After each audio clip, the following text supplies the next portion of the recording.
Hello guys, তোমরা সকলে কেমন আছো? আশা করি ভালো আছো। আর আমি হচ্ছে রূপাঞ্জনা, চলে এসেছি তোমাদের সামনে আজকের একটা নতুন রেসিপি নিয়ে। আজকে হচ্ছে বানাবো কুলপি মালাই। তো আমরা কিনে খাই, তাই না?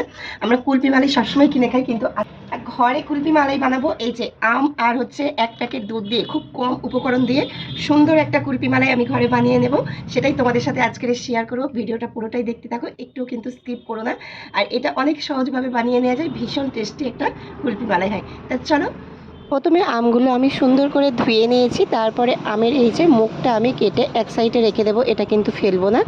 এবার আমি ভিতর থেকে শুধু আটিটা এইভাবে একটা ছুরির সাহায্যে আমি আটিটাকে বের করে নেব। শুধু আটিটাকেই বের করে নেব। এই যে এইভাবে আটিগুলো বের করে নেব। নিয়ে সমস্ত আমগুলো ঠিক এইভাবেই আমি এই যে বের করে নিয়েছি। নিয়ে আমি একটা চুলাইতে এই যে প্যান বসিয়ে দিয়েছি, তাতে বেশ কিছুটা লিকুইড দুধ, তোমরা যতগুলো করবে সেই পরিমাণে তোমরা দুধ দিতে পারো। তা আমি এখানে হচ্ছে 500 গ্রামের মতো এখানে আমি দুধ দিয়েছি। তোমরা যতটা পরিমাণে নেবে ততটা পরিমাণে তোমরা লিকুইড দুধেও বানাতে পারো, কিংবা তোমরা পাউডার দুধেও এটা বানাতে পারো।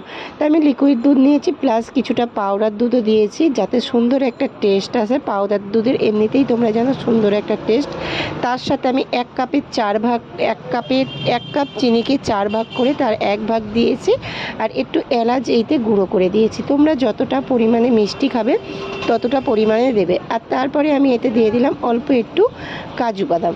কাজু দিলে তোমরা কিশমিশও এতে ব্যবহার করতে পারো। তা আমি শুধু কাজুটা দিয়ে দিয়েছি, না কাজুটা নাও তোমরা দিতে পারো।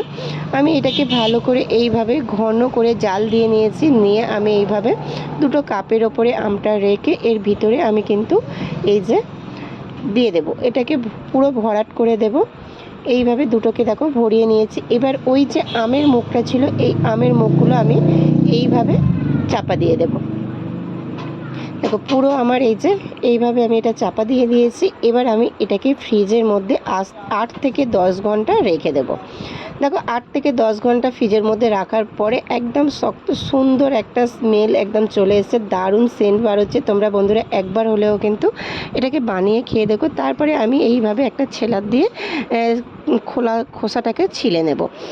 যেহেতু আমটা এখন শক্ত হয়ে গিয়েছে, এইভাবে ছিলে নিয়ে একদম পরিষ্কার করে ছিলে নিলাম। নিয়ে ছুরির সাহায্যে এইভাবে পিস পিস করে কেটে নেব। ব্যাস এইভাবে পিস পিস করে কেটে নিলে আমার রেডি হয়ে গেল আমের কুলপি মালাই। তোমরা একবার হলে অবশ্যই কিন্তু বাড়িতে বানিয়ে খেয়ে দেখো, দারুণ টেস্টি একটা খুব সুন্দর কুলপি মালাই খেতে হয়। ভিডিওটা ভালো লাগলে লাইক কমেন্ট শেয়ার করে দিও। টাটা।